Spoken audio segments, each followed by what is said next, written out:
تو جیسے ہی یہ قریش کے لوگوں کو پتہ چلتا تھا کوئی نیا ڈیلیگیشن آ رہا ہے، یہ پہلے سے کہہ دیا کرتے تھے کہ دیکھو محمد کی بات نہیں سننا صلی اللہ علیہ وسلم، اس کے الفاظ میں جادو ہے اور وہ برین واش کر دیتا ہے. اسی لیے وہ پہلے سے لوگوں کو وارن کر دیا کرتے تھے. یہ وہ وقت تھا جس میں سورہ ملک نازل ہوئی ہے، مکی دور کا وہ ایسنس ٹائم، مکی دور کا وہ پرائم ٹائم جس کے اندر قریش اس بات کو تو محسوس کر گئے تھے کہ اللہ کے اس کلام میں، جس کو وہ اللہ کا کلام نہیں کہتے تھے، وہ کہتے تھے اس کلام میں کوئی میجیکل پاور ضرور ہے، اس لیے کہ یہ چلتے چلتے بھی اگر کان پر پڑ جاتا ہے تو سوچنے پر مجبور کر دیتا ہے. آپ کو اور مجھے عربی زبان سمجھ نہیں آتی نا، اس لیے شاید ہم سوچتے نہیں ہیں.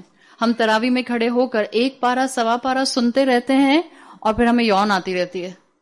ہم کہتے ہیں پلیز قرآن کھول لیں، بتا دیں، اس لیے کہ ہم تو سو ہی جاتے ہیں، کھڑے کھڑے ہی سو جاتے ہیں. کیوں؟ ہمیں سمجھ نہیں آتا. یہ ہمارا مسئلہ ہے. قریش کو سمجھ آتا تھا. ابو سفیان جب مسلمان ہو گئے، وہ خود بتاتے ہیں مسلمان ہونے کے بعد اپنا واقعہ کہ مکہ میں جب چاندنی راتیں نہیں ہوتی تھیں، فل مون نہیں ہوتا تھا جس میں چاند کی روشنی نہیں ہوتی تھی، تو وہ اللہ کے رسول صلی اللہ علیہ وسلم کے حجرے کے باہر کھڑے ہو کر آپ کی رات میں قرآن کی تلاوت سنا کرتے تھے. دل پر اثر کرتا تھا. اسی طرح آپ کو حدیث اور نیریشن ملتی جس سے پتہ چلتا ہے کہ ایک مرتبہ ابو سفیان کو دوسری دیوار کے ساتھ ابو جہل مل گیا، وہ سنیک کر کے وہ بھی قرآن سن رہا تھا. حلاوت تھی نا. تو جب ایک دوسرے سے دونوں نے پوچھا کہ آپ یہاں کیا کر رہے ہیں، اس نے کہا کہ آپ یہاں کیا کر رہے ہیں، تو ابو جہل نے کہا واللہ ان کلامہ لہو حلاوت، یقیناً اس کلام کے اندر حلاوت ہے، محبت ہے، اس کلام کے اندر گہرائی محسوس ہوتی ہے. تو یہ وہ کلام تھا جس کے اندر آٹومیٹک اصلاح کا فیکٹر ہے، جو دل میں اترتا ہے، جو دل میں اللہ کی محبت کو جگاتا ہے. اگر قریش کو نہیں جگا سکا تو ان کے دل میں تکبر تھا، اور اگر ہمیں نہیں جگاتا ہے تو ہمارے ہاں غفلت کے اور جہالت کے صرف پردے ہیں، کیونکہ ہمیں سمجھ نہیں آتا، ہم عربی زبان کو سمجھ نہیں پاتے ہیں. آپ دیکھیں یہی دو فیکٹرز جو اصول اور شریعت کے ہیں. قرآن میں سب سے زیادہ جن دو انبیاء کو مینشن کیا گیا ہے، یہ خوبصورتی کے ساتھ دونوں اینگل ان سے کنیکٹ ہوتے ہیں. قرآن میں ابراہیم علیہ السلام کا بہت ذکر کیا گیا ہے، اور ابراہیم علیہ السلام کی تعلیمات میں آپ کو اصول ملے گا، ایمانیات ملیں گے. ایمان لاؤ، دیکھو آس پاس کی کائنات کو اور سوچو کہ اللہ نے تمہارے لیے کیا کچھ پیدا کیا ہے.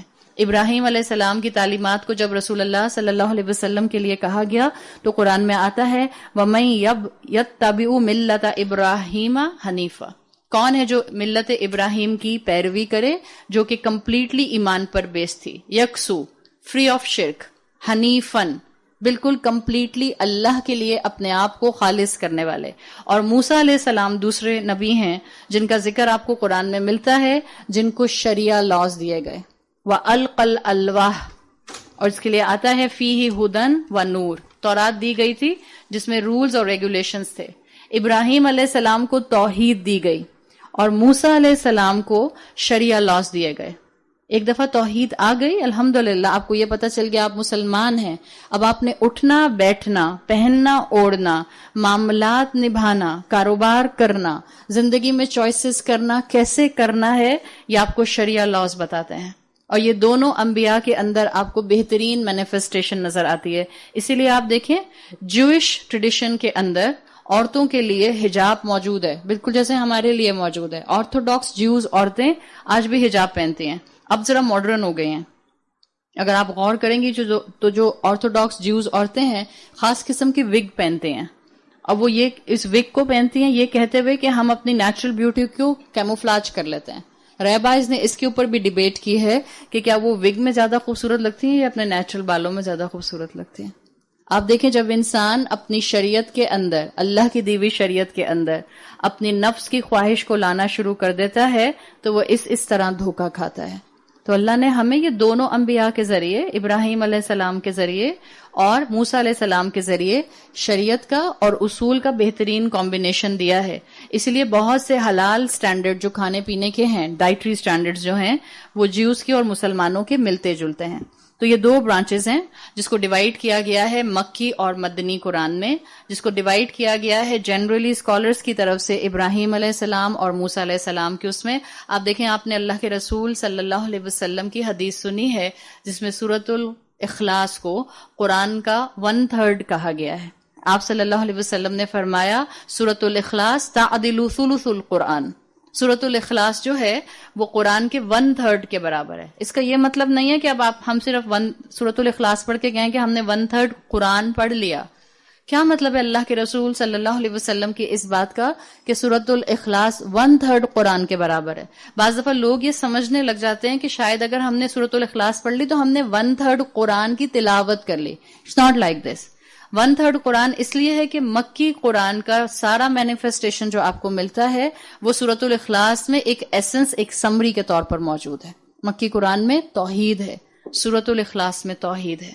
اللہ ایک ہے، غیب پر ایمان، تمام انبیاء پر ایمان، رسول اللہ صلی اللہ علیہ وسلم پر ایمان اور آخرت پر ایمان. یہ آپ کو سورۃ الاخلاص میں مینیفیسٹ ہوتا ہوا ملتا ہے. اس لیے کہا جاتا ہے کہ سورۃ الاخلاص 1/3 آف قرآن ہے. اور باقی قرآن جو شریعت ہے اس میں آپ کو ملتا ہے صحابہ کے سوالات، یسألونک ماذا ينفقون، یسألونک عن المحیض. یہ شریعہ لاز ہیں جو آپ کو اس طرح سے ملتے ہیں. تو یہ 2 برانچز ہیں قرآن کی جو ڈیوائیڈ کی گئی ہیں. اگلی کیٹیگرائزیشن وہ ہے قرآن کے 3 بیسک میسج جو ہمیں ہمیشہ یاد رہنے چاہیے. قرآن 3 میسجز کے ساتھ ہے ان سمری، جس کو اسکالرز نے مینشن کیا ہے. نمبر 1، اللہ کی عبادت صرف ہو سکتی ہے. لا الہ الا اللہ، صرف اللہ عبادت کے لائق ہے.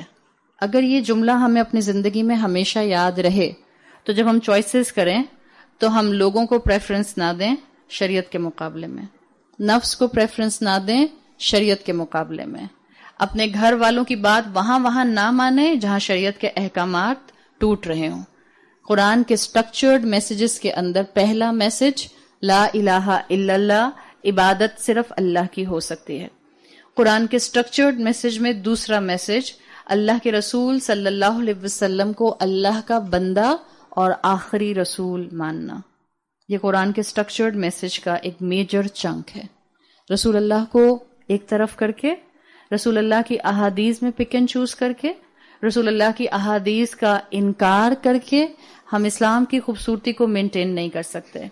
اور تیسرا سٹرکچرڈ میسج جو آپ کو اور مجھے قرآن سے ملتا ہے وہ یہ ہے کہ جس نے اللہ کی عبادت کی اور جس نے رسول اللہ کو اللہ کا رسول مان کے ان کی فرما برداری کی، اللہ اس کو کیا کیا ریوارڈ دے گا، اور جس نے نافرمانی کی اس کے ساتھ اللہ کیا سلوک کرے گا.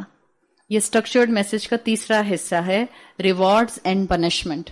سورۃ الملک میں آپ کو ریوارڈز نہیں ملتے. سورۃ الرحمن میں ریوارڈز پڑھ لیے. سورۃ الملک میں کانسٹنٹلی پنشمنٹس ہیں. سورۃ الملک اللہ کا خوف پیدا کرتی ہے. سورۃ الملک آپ کو اور مجھے آج کے دور میں اپنے نفس کو پیچھے کر کے اللہ کی اطاعت کو سامنے لانے کے لیے بہت مددگار صورت ہے. سورۃ الملک اللہ کی میجسٹری کو، اللہ کے اکبر ہونے کو واضح کرتی ہے. سورۃ الملک میں قرآن کے سٹرکچرڈ میسیجز کے اندر آپ کو پہلا میسج جو کہ اس میں آتا ہے عبادت صرف اللہ کی ہوگی، اور تھرڈ میسج میں سے پنشمنٹ کا میسج یہ پرومیننٹلی نظر آئے گا.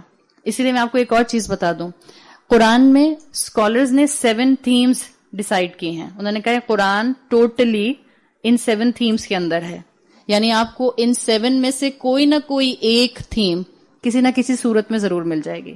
اگر ایک چھوٹی سی صورت بھی ہے سورۃ الکوثر، اگر ایک چھوٹی سی صورت ہے سورۃ العصر، اگر ایک چھوٹی سی صورت ہے سورۃ المسد، تو آپ کو کسی بھی ایک ان تھیم میں سے ایک کوئی نہ کوئی تھیم کسی نہ کسی صورت میں ضرور ملتی ہے. ایک صورت میں ایک سے زیادہ بھی ہو سکتی ہیں، لیکن منیمم ان 7 میں سے اسکالرز کہتے ہیں کہ کوئی نہ کوئی آپ کو قرآن کا حصہ ملتی ہے. پہلا ہے توحید، پہلی تھیم قرآن کی توحید. دوسرا ہے قیامت کا دن، روز محشر.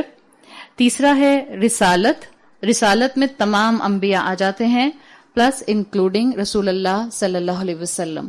تو توحید ہے، قیامت کا دن ہے، رسالت ہے، اللہ کی دی ہوئی شریعت ہے، رولنگز ہیں، احکامات ہیں.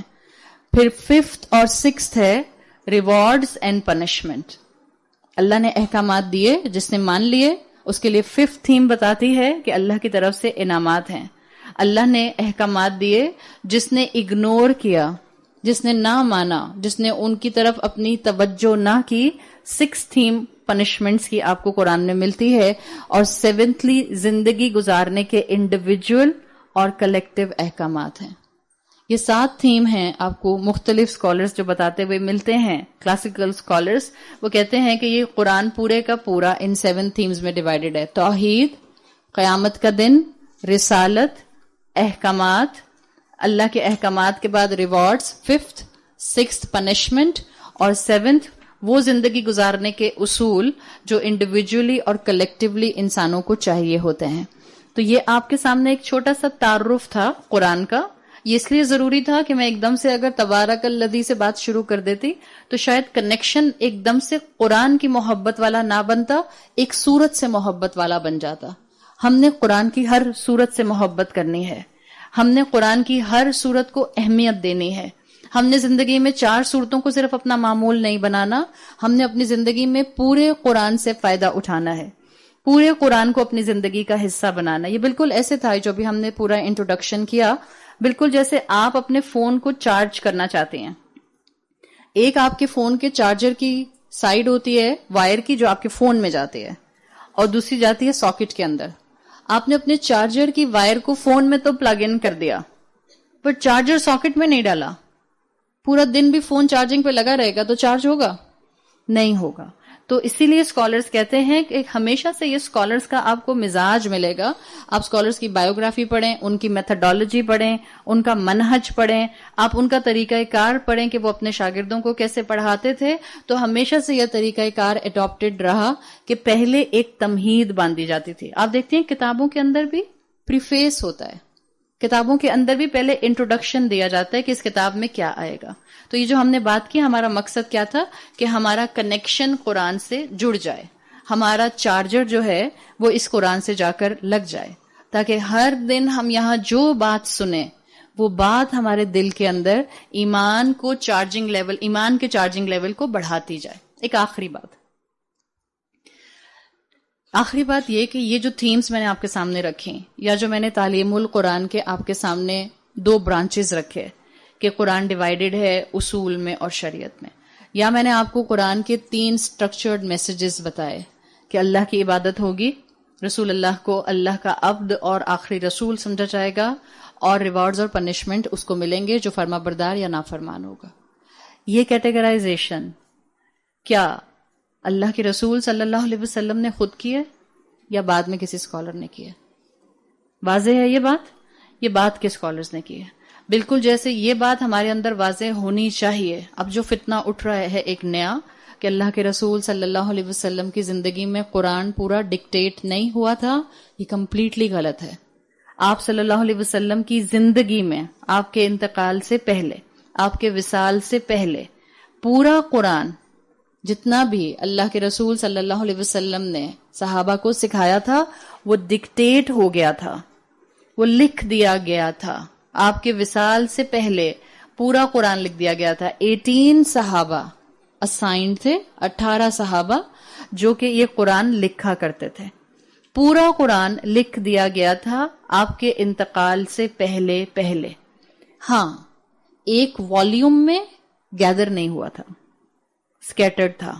لیکن کس سورت کے بعد کون سی سورت آئے گی یا کون سی سورت کس جگہ مصحف میں پڑھی جائے گی، سورت کے اندر کس سورت میں آیت پہلی کون سی آئے گی اور اس کے بعد کون سی آئے گی، یعنی سیکوینس آف آیات ود ان دا سورہ اینڈ سیکوینس آف سورہ ود ان دا قرآن، یہ کیا ہوگا. آلدو قرآن ایک والیوم میں نہیں تھا لیکن یہ تمام حفاظ کے دلوں میں محفوظ تھا اس سیکوینس میں.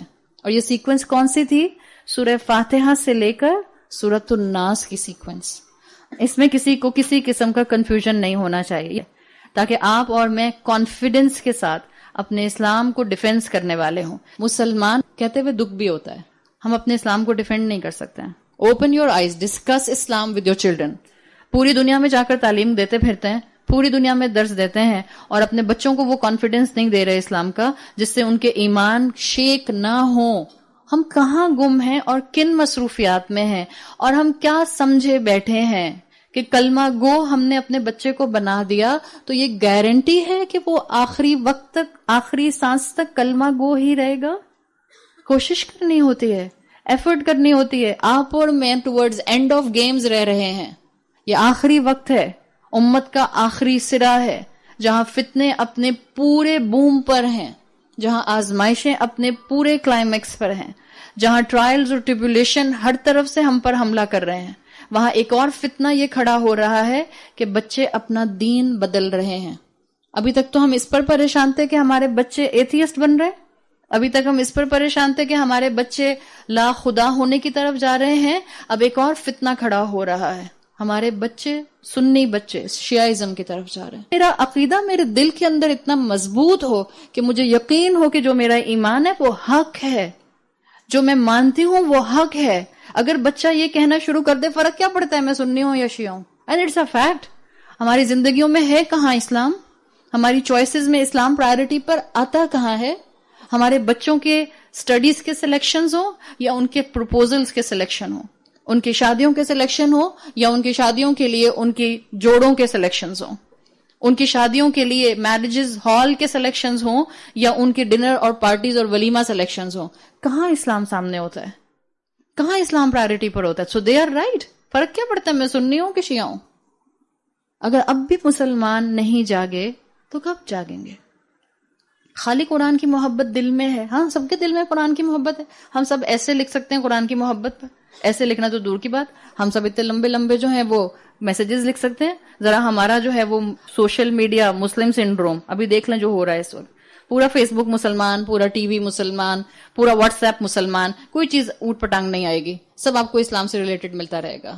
دا مومنٹ شوال کا چاند نظر آئے گا پتہ نہیں ہمارے اوپر کون سا عفریت نازل ہو جاتا ہے، کون سا بھوت اور کون سا جن ہمیں آ کر چپک جاتا ہے کہ پھر قرآن اور قرآن کی باتیں ہمیں صرف جائے نماز کی چوڑائی تک ہی اچھی لگتی ہیں. حج پہ جائیں گے تو اچھی لگیں گی، واپس آئیں گے تو ہمارا کیا حال ہوگا؟ یہ ہم مسلمان ہیں، یہ ہمارا حال ہے. اس کے بعد ہم کہتے ہیں ہمارے بچے قابو میں نہیں آتے، دین کی بات سننے کو تیار ہی نہیں ہوتے. درسوں میں کیسے لے کر آئیں؟ بچوں کو درسوں میں کیسے لے کر آئیں؟ یہ تو بہت بات کی بات ہے. آئینے میں کھڑے ہوئے اس بھوت کی پہلے تربیت کریں جو بھوت جو ہے وہ سنورنے میں آتا ہی نہیں ہے. جو قرآن کی کلاس میں آتا ہے تو ایک نیا ونیئر پہن کے آ جاتا ہے، میرج ہال میں جاتا ہے تو ایک نئی شکل کے ساتھ چلا جاتا ہے، کسی گیدرنگ میں فیملی کی جاتا ہے تو ایک اور نئی شکل آ جاتی ہے، شاپنگ مال میں جاتا ہے تو کسی اور شکل کا ہو جاتا ہے. پہلے اس کی تربیت کرنے کی ضرورت ہے. اپنے بچوں کو ایمان کا کانفیڈنس دیں، انفارمیشن دیں. کتنے بچوں کو یہ بات پتا ہے کہ اللہ کے رسول صلی اللہ علیہ وسلم کی زندگی میں 18 صحابہ موجود تھے جو قرآن لکھا کرتے تھے؟ کتنے بچے اللہ کے رسول صلی اللہ علیہ وسلم کی وہ حدیث جانتے ہیں کہ جس نے میرے صحابہ کی عزت نہیں کی وہ منافق ہے؟ کتنے بچے اس بات کو جانتے ہیں کہ یہ جو ڈفرنس آف کریڈ ہے بٹوین سنیزم اینڈ شیعائزم، اس کا مسئلہ کیا ہے؟ ہم صحابہ کے لیے نامناسب الفاظ استعمال نہیں کر سکتے. ہمارے لیے ہر صحابی قابل احترام ہے. ہم یہ نہیں کہہ سکتے کہ فرق کیا پڑتا ہے کہ میں سنی ہوں یا شیعہ ہوں. ہم اللہ کے رسول سے بھی محبت کرتے ہیں، ہم اللہ کے رسول کے اہل بیت سے بھی محبت کرتے ہیں، ہم اللہ کے رسول صلی اللہ علیہ وسلم کے ایک ایک صحابی سے محبت کرتے ہیں، اور ہم جرت نہیں کر سکتے کسی کے خلاف اپنی زبان سے کوئی ابیوسو جملہ نکالنے کی. یہ وقت ہے اپنے آپ کو اس محبت کی مینیفیسٹیشن میں لے کر آئیے. اپنے بچوں کو وقت دیجیے، ان کے ساتھ بیٹھیے، ان کو کانفیڈنس دیجیے. خالی ان کو نام کا مسلمان نہیں بنانا. ہمارے بچے اسکارف کیوں نہیں پہن رہے؟ ہمارے بچے چادر کیوں نہیں اوڑھتے؟ ہمارے بیٹے داڑھی رکھنے کی طرف کیوں نہیں آتے؟ اپنے دین کی حفاظت ہمیں خود کرنی ہوگی، اپنے بچوں کی حفاظت ہمیں خود کرنی ہوگی، اپنے بچوں کے اندر اللہ کی محبت ہمیں ڈالنی ہوگی. کوئی نہیں ڈال سکتا. آپ کتنی کلاسز میں ان کو بھیج دیں، لیکن کیا آپ کی اور میری ذمہ داری ختم یہاں لانے کے بعد، یا ہماری ذمہ داری شروع؟ اور ہماری ذمہ داری جو شروع ہوئی اپنی اولاد کے ساتھ وہ ختم کب ہوتی ہے؟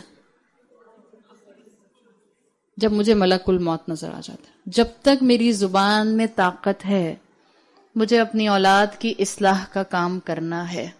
رسول اللہ صلی اللہ علیہ وسلم کے دور میں قرآن ایک والیوم میں نہیں تھا. ہمارے بچوں کو یہ باتیں معلوم ہونی چاہیے. ماں کو ڈیفینس اسی وقت کرے گا بچہ جب اس کے دل میں واقعی ماں کی محبت ہوگی. جس اولاد کو فکر نہیں ہوگی اس کو نہیں فکر ہوگی. چھوڑ نہیں آتی اولاد ماں باپ کو اولڈ ہومز میں جا کے. جن کے دلوں میں ماں باپ کی محبت نہیں ہوتی وہ پرواہ نہیں کرتے. جن کے دلوں میں اسلام اور اللہ کی اصل محبت نہیں ہے ان کو اس سے کوئی فرق نہیں پڑتا. تو کیا ہو گیا اگر منکر حدیث ہیں تو اٹس اوکے. ایک اللہ کو مانتے ہیں کافی تو ہے. تو کیا ہو گیا اگر ہم نے ایگنوسٹک کی فیور کر دی؟ تو کیا ہو گیا اگر ہم نے گے رائٹس کی بات کر دی؟ تو کیا ہو گیا اگر ہم نے لیسبین فرینڈ بنا لی؟ It's not the matter of تو کیا ہو گیا تو کیا ہو گیا. اٹس دا میٹر آف محبت, اٹس دا میٹر آف ایمان, it's the matter of accountability. آپ اور میں کوا بلی چڑیا نہیں ہیں. آپ کی اور میرے بچوں کی حساب کتاب کی ایک لمبی ڈیٹیل بن رہی ہے. اللہ ہر ایک انسان کو اس کی کتاب کے سمیت سامنے کھڑا کرے گا اور پھر ہاتھ رکھ کے جہاں پوچھ لیا گیا بتاؤ یہ کیوں بولا تھا. کیا تھا تو بہت دور کی بات ہے. بتاؤ یہ کیوں بولا تھا. پھر اللہ کو جسٹیفیکیشن دے سکیں گے. یہاں بچوں کی ماؤں کے سامنے تو ایسی زبانیں چلتی ہیں. کیا ماں کی آواز ڈیبیٹ کرتی ہوگی جو اولاد کی ڈیبیٹ کرتی ہے. اور بیچاری اماں قرآن کی کلاسز سن کے جاتی ہیں, پیار محبت سے بتاتے رہے, پیار محبت سے بتاتے رہے, اور اماں ایسی بیچاری شٹ اپ ہوتی ہیں 4 جملوں کے بعد. ظاہری بات ہے 6 فٹ کا جوان بیٹا جب سامنے کھڑا ہو کر ماں کو 6 جملے بول دے گا ایک جملے کے مقابلے میں تو ماں تو خاموش ہو جائے گی. جن کے بچے چھوٹے ہیں ان کے اس وقت بہترین بلیسنگ اور خزانہ ان کے ہاتھ میں ہے. اپنے بچوں کی تربیت کریں, اپنے بچوں کو اپنا خزانہ سمجھیں, اپنے بچوں کو صدقہ جاریہ بنانے کی فکر کریں. ہاں جن کے بچے بڑے ہیں وقت ختم نہیں ہو گیا, ہم زندہ ہیں, مہلت ختم نہیں ہو گئی, اللہ نے صحت دی ہوئی ہے, علم کا دروازہ آج بھی کھلا ہے. یہ کان پر علم آنا اس بات کی دلیل ہے کہ اللہ چاہتا ہے کہ ہم اپنی اصلاح کریں اور ہمارے ذریعے مسلمان امت کی آگے اصلاح ہوتی رہے. مسلمان امت کی اصلاح میں سب سے پہلے ہماری اپنی اولاد آنی چاہیے. حضرت ابو بکر صدیق رضی اللہ عنہ کے دور میں جنگ یمامہ ہوئی تھی اور جنگ یمامہ میں بہت سے حفاظ صحابہ شہید ہو گئے تھے. تب بعض صحابہ سینئر صحابہ حضرت ابو بکر صدیق رضی اللہ عنہ کے پاس آئے تھے اور ان سے کہا تھا کہ دیکھیے آپ کو کچھ کرنا ہوگا. قرآن کو محفوظ رکھنے کے لیے ہمیں اس کو ایک جگہ کمپائل کرنا ہوگا, اس لیے کہ قرآن مختلف ٹیبلٹس پر, شولڈر بونز پر, لیدر پر, کسی کپڑے پر, کسی بڑی ایک راک کی سلیٹ کی طرح کی چیز پر لکھا ہوا تھا. تو ان لوگوں کا, ان صحابہ کا خیال یہ تھا کہ آپ کو ڈیسیجن لینا ہوگا اور آپ کو قرآن ایک والیوم میں کمپائل کرنا ہوگا. حضرت ابو بکر صدیق رضی اللہ عنہ نے کہا کہ میں وہ کام کیسے کر سکتا ہوں جو اللہ کے رسول صلی اللہ علیہ وسلم نے نہیں کیا. ایمان کی طاقت دیکھ رہے ہیں آپ. میں وہ کام کیسے کر سکتا ہوں جو اللہ کے رسول نے نہیں کیا. یہ گناہ کا کام نہیں تھا, یہ کوئی نفس کی پیروی نہیں تھی, یہ اپنے بچوں کے لیے کوئی ان کی خواہش پوری کرنے کا معاملہ نہیں تھا, یہ تو دین کی حفاظت کی بات تھی. پھر بھی کہہ رہے ہیں اتنے محتاط کہ میں یہ کام کیسے کر سکتا ہوں جو اللہ کے رسول صلی اللہ علیہ وسلم نے نہیں کیا. پھر جب بہت پریشرائز صحابہ نے آپ کو کیا تو ابو بکر نے کہا حتی شرح اللہ صدری, ٹھیک ہے میں یہ کام کروں گا جب اللہ میرا دل کھول دے گا. پھر اللہ تعالیٰ نے ان کا دل, ان کا سینہ کھولا اور حضرت ابو بکر صدیق رضی اللہ عنہ کے دور میں فیصلہ کیا گیا کہ قرآن کو کمپائل کیا جائے گا انڈر 1 والیوم. آپ صلی اللہ علیہ وسلم کے دور میں جو صحابہ قرآن لکھتے تھے, حضرت ابو بکر نے کہا کہ کرائیٹیریا قرآن لکھنے کا, کمپائل کرنے کا یہ ہوگا کہ وہ شخص جو نوجوان ہوگا, وہ جو پائس متقی ہوگا, وہ جو اللہ کے رسول صلی اللہ علیہ وسلم کی زندگی میں قرآن لکھتا تھا, وہ جس کو دین کی احکامات کی تھوڑی بہت نوحہ ہے, وہ قرآن کمپائل کرے گا. سب نے مل کر جنرل کنسنسس پر زید ابن ثابت کا نام دیا اور زید ابن ثابت نے پھر قرآن کو کمپائل کیا. ایک کاپی بنی تھی حضرت ابو بکر صدیق رضی اللہ عنہ کے دور میں, حضرت عثمان رضی اللہ عنہ کے دور میں, حضرت عمر کے دور میں بھی یہی ایک کاپی تھی. حضرت عثمان رضی اللہ عنہ کے دور کے اندر پھر اس کی فردر کاپیز بنی ہیں اور پھر اس طرح سے اس کو آگے مسلمانوں کے اندر ایک رسم الخط کے اوپر کمبائن کر کے پراپر اس کو جو ہے وہ پروننسیشن دے کر اس طرح سے آگے بڑھایا گیا. اور حضرت زید بن ثابت کے لیے آتا ہے کہ جب ان کو اس طرح سے بلایا گیا کہ آپ یہ ذمہ داری ادا کریں تو انہوں نے ان کے الفاظ کا مفہوم آتے ہیں. انہوں نے کہا کہ اس سے زیادہ آسان میرے لیے یہ ہوتا کہ مجھے کہا جاتا کہ احد پہاڑ کو اپنی جگہ سے ہلا دو تو میں ہلا دیتا. لیکن قرآن کی ذمہ داری، قرآن کو کمپائل کرنا، اٹس اے ہیوج ریسپانسبلٹی. لیکن کیونکہ حضرت ابو بکر اور حضرت عمر کی طرف سے مجھے کہا جا رہا ہے تو میں یہ ذمہ داری ادا کروں گا.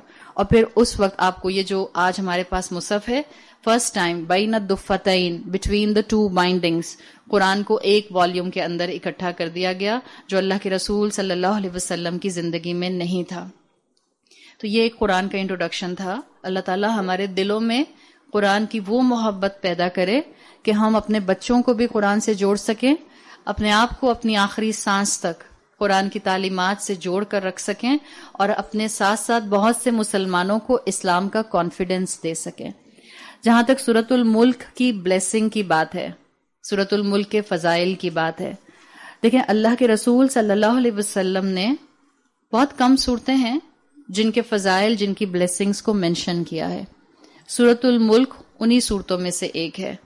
آپ صلی اللہ علیہ وسلم کی ایک جنیرک حدیث آتی ہے جو میں نے سورہ رحمان میں بھی مینشن کی تھی. پچھلے سال جب میں نے سورہ یاسین کرائی تھی اس وقت بھی میں نے یہ حدیث مینشن کی تھی. یہ وہ حدیث ہے جس کو تمام کلاسیکل اسکالرس اپنی تمام تفاسیر میں as a generic blessing for whole Quran mention کرتے ہیں. مستدرک حاکم اور مسند امام احمد میں یہ حدیث آپ کو مل جاتی ہے جس میں آپ صلی اللہ علیہ وسلم نے قرآن کو ڈیوائیڈ کیا ہے کہ قرآن کی شروع کے طوال جو ہیں، جو اس کی شروع کی لیندی صورتیں ہیں، وہ تورات کے برابر ہیں. پھر اس میں جو ہے معین ہیں، پھر اس میں مثانی ہیں، اور جو آخری پورشن ہے مفصل کا، اس کے لیے آپ صلی اللہ علیہ وسلم نے فرمایا کہ مجھے تمام انبیاء پر فضیلت دی گئی ہے تھرو مفصل. مفصل کا پارٹ قرآن میں سورت قاف سے شروع ہوتا ہے اور سورت الناس تک جاتا ہے. اسی مفصل کے پارٹ میں سورت الملک آتی ہے. ایڈیشنلی سورت الملک اس آخری چنک میں آتی ہے جو آخری چنک مکی دور کا ہے. سورت الملک دیکھیں، سورت الملک سے پہلے مصحف میں کون سی سورت ہے یاد ہے؟ 28واں پارہ جہاں ختم ہوتا ہے سورہ تحریم. تحریم نہیں ہے، تحریم، تا کی زبر کے ساتھ. سورہ تحریم 28ویں پارے کی آخری سورت ہے، مدنی سورت ہے. سورت الملک 29ویں پارے کی پہلی سورت ہے. سورت الملک سے مکی صورتوں کا آخری چنک آتا ہے. اس سے پہلے آپ کو یہ جو سارا چنک ملتا ہے سورہ کہف سے لے کے سورہ تحریم تک، اس میں مدنی صورتیں بہت زیادہ ہیں. سورت الملک سے لے کر سورہ فلق سے پہلے سورت الاخلاص تک، سورہ ملک سے لے کر سورت الاخلاص تک ساری مکی صورتیں، کمپلیٹ مکی صورتیں. یہ آخری چنک ہے مصحف میں مکی صورتوں کا. اور جو آخری 2 صورتیں ہیں قرآن کی کون سی ہیں؟ سورہ فلق اور سورہ ناس، یہ دونوں مدنی صورتیں ہیں. ٹھیک ہے، تو سورہ ملک اس حساب سے اہم ہے.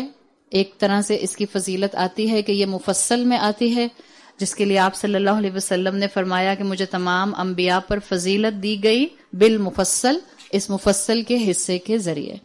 اس کی دوسری بلیسنگ یہ آتی ہے کہ یہ علماء کہتے ہیں کہ یہ ان آخری چنک مکی صورتوں کا ہے جو مصحف میں فائنلی آیا اور جو ایک اتھارٹیٹیو پوائنٹ رکھتا ہے تمام مسلمانوں کو نافرمانی سے نکالنے کے لیے اور تمام ڈس بلیورز کے اندر اللہ کی معرفت کو ڈالنے کے لیے. تو اس طرح سے سورہ ملک کی اہمیت آتی ہے. سورہ ملک کو بعض اسکالرز نے اللہ کے رسول صلی اللہ علیہ وسلم کی مختلف احادیث کی وجہ سے سورۃ المنجیات بھی کہا ہے. نجات دینے والی سورت، دا سیویئر، دا پروٹیکٹر، وہ سورت جو بچانے والی ہے. آپ کو سورۃ الملک کے اوپر بہت سی احادیث مل جاتی ہیں. صحیح حدیث آتی ہے رسول اللہ صلی اللہ علیہ وسلم کی، ابی داؤد کے اندر آپ نے فرمایا سورۃ من القرآن، قرآن میں سے ایک سورت ہے. اچھا، آپ میں سے جو لوگ الحمدللہ عربی زبان سمجھتے ہیں، سورتن من القرآن آیا ہے، جن کو سمجھ آتا ہے سورتن، یہاں پر کامن ناؤن آیا ہے، ایڈجیکٹو. جب جملہ عربی زبان میں نکرہ سے شروع ہوتا ہے تو ایک اس کی وجہ نکرہ میں آنے کی، اس چیز کی، اس جملے کی عظمت بیان کرنا بھی ہوتا ہے. جب کامن ناؤن آتا ہے اور کامن ناؤن سے جملہ شروع ہوتا ہے تو ایک ریزن ہوتی ہے کہ اس کامن ناؤن کو لانے کی وجہ کیا ہوتی ہے کہ جو آگے بات آ رہی ہے وہ بہت عظیم بات ہے.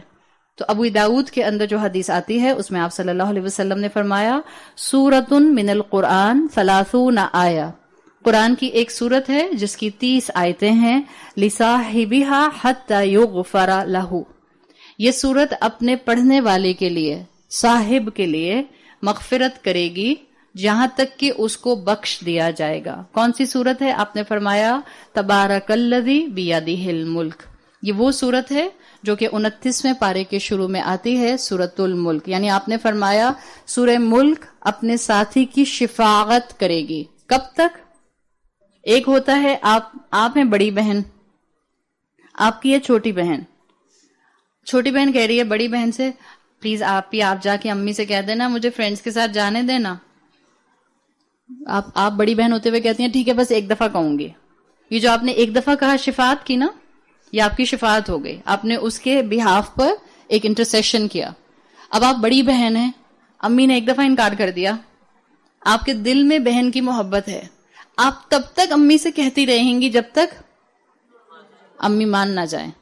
اس صورت کے لیے یہاں پر یہی بات آئی ہے، حتی یغفر لہ، یہ سورۃ الملک اپنے پڑھنے والے کے لیے اس وقت تک شفاعت کرتی رہے گی، حتی یغفر لہ، جب تک کہ اس کو معاف نہیں کر دیا جائے گا۔ یہ قرآن کی صرف ایک سورت ہے جس کا آپ کو اور مجھے اتنا بڑا اعزاز دیا گیا ہے، تو اس کو اپنی ڈیلی روٹین کا حصہ بنانا اس کی بلیسنگز میں سے ایک بلیسنگ آتی ہے۔ یہ جو اس کی اللہ کے رسول صلی اللہ علیہ وسلم کی حدیث کا ایک انداز ہے، آپ نے کہا قرآن میں ایک سورت ہے جس کی 30 آیتیں ہیں، اگر آپ حدیثوں کے بھی سٹرکچر کو سمجھنا شروع کر دیں، جیسے قرآن سمجھا جاتا ہے there is a whole knowledge، ایسے حدیث سمجھی جاتی ہے، ایسے ہی حدیث سمجھی جاتی ہے۔ اللہ کے رسول صلی اللہ علیہ وسلم نے ڈائریکٹ کیوں نہیں کہا کہ قرآن کی سورت الملک یا قرآن کی سورت تبارک الذی جو ہے وہ ایسی سورت ہے جو اپنے پڑھنے والے کی شفاعت کرے گی جب تک کہ اس کو بخش نہ دیا جائے؟ اس انداز میں کیوں کہا کہ قرآن میں ایک سورت ہے جس کی 30 آیتیں ہیں جو اس وقت تک اپنے پڑھنے والے کی شفاعت کرے گی جب تک کہ اس کو بخش نہ دیا جائے؟ اس لیے کہ جب آپ پیچھے جاتے ہیں رسول اللہ صلی اللہ علیہ وسلم کے دور میں، آپ صحابہ کی ڈیلی پریکٹس کو دیکھتے ہیں۔ یہ صحابہ کی ڈیلی پریکٹس ہوتی تھی کہ جب وہ قرآن کے ساتھ اپنا وقت گزارتے تھے تو قرآن کے ساتھ وقت گزارنا ان کی ڈیلی کنورسیشن کا حصہ ہوتا تھا۔ جیسے اگر ان کو یہ بتانا ہوتا تھا کہ فلاں صحابی کا گھر کتنی دور ہے، جیسے کسی نے آ کے پوچھا کہ حضرت سعد بن ابی وقاص کہاں رہتے ہیں، اور یہ صحابی جن سے پوچھا جا رہا ہے یہ اللہ کے رسول کے حجرے کے باہر کھڑے ہیں، تو ان کا انداز کیا ہوتا تھا؟ 60 آیتیں دور رہتے ہیں۔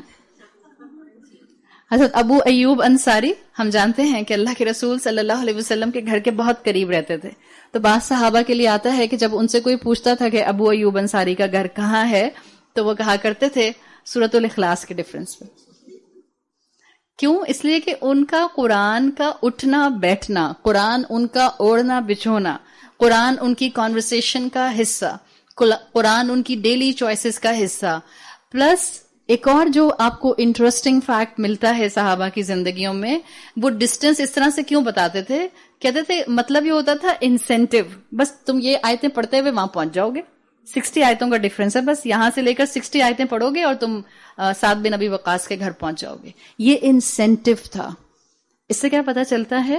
اگر آپ اپنے بچوں کو رمضان میں انسینٹیو دیتے ہیں، بیٹا تم دیکھیں ڈیپینڈ کرتا ہے آپ کے بچے کی عمر کیا ہے، فرض کریں آپ کی بیٹی ہے 21-22 سال کی اور اس کو میک اپ کا بہت شوق ہے، آپ کہتی ہیں بیٹا تم سورہ ملک یاد کر لو، میں تم کو تمہاری پسند کی میک اپ کٹ دلاؤں گی، تو اس کا انسینٹیو دیا آپ نے، ہاں اس کے بعد وہ میک اپ لگا کے کہاں جاتی، دیٹس another question پلیز۔ اب یہ مت کہے گا ساری بیٹیاں میری بات کو پکڑ کے اپنی اماں کے پیچھے پڑ جائیں، میں سورہ ملک یاد کرتی ہوں، آپ مجھے جو ہے میری پسند کا جو ہے وہ کون سی بیوٹی کا کٹ دلا دیں۔ ایسی کوئی بات نہیں ہے، آپ میک اپ لگائیں، خواتین میں رہیں، اپنی اماں کے سامنے رہیں، اپنے ابا کے سامنے رہیں، اپنے بھائی کے سامنے رہیں اور اپنے لیڈیز کے سرکل میں رہیں تو ٹھیک ہے، ادروائز یہ نہیں مطلب ہے کہ اب عائشہ آنٹی کی بات کا فتویٰ بنا کے جو ہے وہ پورے علاقے میں پھیلا دیا جائے کہ عائشہ آنٹی نے کہا ہے کہ میک اپ کٹ خرید سکتے ہیں۔ ایک تو کچھ مائک پہ بولتے ہوئے بھی مجھے ڈر لگنے لگ گیا اب، ایک تو یہ ہوتا ہے کہ مائک پہ پتہ نہیں کہاں تک پہنچ جاتا ہے، دوسرا ایک اور خطرناک چیز جو ہونے لگ گئی ہے، جب واٹس ایپ پر آڈیوز نکل جاتی ہیں نا، it's really out of hand, پھر لوگ اس میں سے کون سا چنک 2 جملے نکال کے کہاں پھیلا دیتے ہیں، اللہ ہی کی حفاظت میں ہے، نیت اللہ کی خاطر ہے تو اللہ ہی حفاظت کرے گا، لیکن مطلب کیا ہے؟ اس سے بعض اسکالرز یہ بات نکالتے ہیں کہ بچوں کو, نوجوانوں کو انسینٹیو دیا جا سکتا ہے, یہ لالچ کی کیٹیگری میں نہیں آتا کہ آپ اتنی آیتیں یاد کر لیں آپ کو میں یہ چیز دلاؤں گی, آپ اتنا قرآن یاد کر لیں میں آپ کو یہ چیز دلاؤں گی. تو یہ صحابہ کا معمول ہوتا تھا کہ وہ ریگولر کسی کو قرآن کی آیات کے ساتھ ڈسٹینس بتایا کرتے تھے. تو جب بھی اب جب آپ اس حدیث کو پڑھیں گی تو آپ کو یہ پچھلی پوری بات یاد آئے گی کہ اللہ کے رسول صلی اللہ علیہ وسلم نے ایسے کیوں کہا تھا کہ 30 آیتیں ایسی ہیں جو تمہارے لیے اگر تمہاری پریکٹس بن جائیں گی, تمہاری ڈیلی پریکٹس بن جائیں گی, تو وہ تمہاری شفاعت کریں گی اور وہ تمہیں قیامت کے دن اس وقت تک اللہ کے سامنے جو ہے تمہارے لیے انٹرسیشن کرتی رہیں گی جب تک کہ اللہ تمہیں معاف نہیں کر دے گا. دیکھیں اللہ کے رسول صلی اللہ علیہ وسلم اور قرآن یہ بات واضح کرتا ہے کہ شفاعت ہوگی. جیسے یہاں سورت کی شفاعت کا ذکر آ رہا ہے, ایسے ہی ہم جانتے ہیں قرآن کے اندر یہ بات آئی ہے کہ اللہ شفاعت کا جو ہے وہ انسینٹیو یا شفاعت کی اجازت دے گا, الا ان یشاء اللہ, جس کو اللہ چاہے گا. شفاعت جو ہے وہ انکنڈیشنل نہیں ہوگی, کنڈیشنل ہوگی. جس کو اللہ اجازت دینا چاہے گا کہ یہ شفاعت کر سکتا ہے وہ شفاعت کرے گا, اور جس کے لیے اللہ اجازت دے گا صرف اس کی شفاعت کی جائے گی. رسول اللہ صلی اللہ علیہ وسلم ہماری شفاعت کریں گے انشاءاللہ. خاموشی کیوں تھی پہلے؟ اللہ کے رسول صلی اللہ علیہ وسلم کی شفاعت امت کے لیے ہوگی, ہاں انکنڈیشنل نہیں ہے, کنڈیشنل ہے. ہم جانتے ہیں کہ اللہ کے رسول صلی اللہ علیہ وسلم کے پاس بعض لوگ آئیں گے آپ کے حوض کوثر پہ, جن کو آپ پہچان لیں گے. اور پہچانیں گے کیسے؟ من آثار الوضو, ہمارے وضو کے اعضاء سے پہچان لیں گے. لیکن اللہ کے رسول صلی اللہ علیہ وسلم جب ان کی طرف بڑھیں گے کہ ان کو اپنے حوض سے پلائیں تو فرشتے روک دیں گے آپ صلی اللہ علیہ وسلم. یہ نمازی لوگ ہیں جن کی شفاعت سے آپ کو روک دیا جائے گا. سو دس از اے ویری سیریس پوائنٹ. یہ نمازی ہوں گے اس لیے کہ ان کے وضو کے اعضاء چمک رہے ہیں. ایسے مسلمان امتی بھی ہوں گے جن کے اوپر کوئی گلو نہیں ہوگا. اس لیے قرآن میں آتا ہے کہ مجرم اس دن اپنی نشانیوں سے پہچان لیے جائیں گے. تو اس کو اسکالرز نے ڈیفائن کیا ہے کہ مسلمان کیسے مجرم ہوں گے اور مسلمانوں کی کیا علامت ہوگی جس سے وہ پہچانے جائیں گے. ایک انسان کے اوپر مسلمان کا ٹائٹل ہونا اور وضو کے آثار نہ ہونا, اس سے بڑا اس کے لیے مجرم اور کرمنل ہونا قیامت کے دن کوئی اور بڑی علامت نہیں ہوگی. تو ایسے مسلمان جن کے وضو کے اعضاء لیومینس ہوں گے, چمک رہے ہوں گے, حوض کوثر تک پہنچ جائیں گے, رسول اللہ صلی اللہ علیہ وسلم ان کو دیکھیں گے اور ان کو اپنے حوض سے پلانے کے لیے آگے بڑھیں گے. آپ صلی اللہ علیہ وسلم کو فرشتے روک دیں گے. اور حدیث کا مفہوم آتا ہے کہ کہا جائے گا اللہ کے رسول آپ کو نہیں معلوم کہ ان لوگوں نے آپ کے پیچھے دین میں کیا کیا نئی چیزیں ایجاد کر لی تھی. تو شفاعت کنڈیشنل ہے رسول اللہ صلی اللہ علیہ وسلم کی. اللہ کے رسول صلی اللہ علیہ وسلم کنڈیشنل شفاعت کریں گے, سورۃ الملک شفاعت کرے گی, اور اسی طرح سے قرآن اور روزہ قیامت کے دن اللہ سے ہماری شفاعت کریں گے. قرآن کہے گا اللہ میں نے اس کو رات میں نیند سے دور رکھا تو اس کو بخش دیجئے, اس کی شفاعت کیجئے. روزہ کہے گا اللہ میں نے دن میں اس کو کھانے پینے سے روک کر رکھا تو اس کی شفاعت کیجئے. آپ صلی اللہ علیہ وسلم کی حدیث میں آتا ہے اللہ ان دونوں کو شفاعت کرنے کی اجازت دے گا, ان دونوں کو شفاعت کی اجازت دی جائے گی. جہاں تک سورہ ملک کی شفاعت کی بات ہے, یہ کنڈیشنل ہے یا انکنڈیشنل ہے؟ کیا خیال ہے؟ جی نہیں, یہ بھی کنڈیشنل ہے. جب مین آپ کو یہ بتا دیا کہ شفاعت کا کانسیپٹ ہی کنڈیشنل ہے, انکنڈیشنل ہے ہی نہیں اسلام میں. یہ جملہ یاد رکھیے گا. جہاں اتنی الحمدللہ انفارمیشن آ گئی, اسلام میں شفاعت حقہ جس کو کہتے ہیں, دا ایکچوئل ٹرو شفاعہ ان کنٹراری ٹو شفاعت باطلہ, اسلام میں شفاعت کا کانسیپٹ یہ ہے کہ ہر شفاعت کنڈیشنل ہے.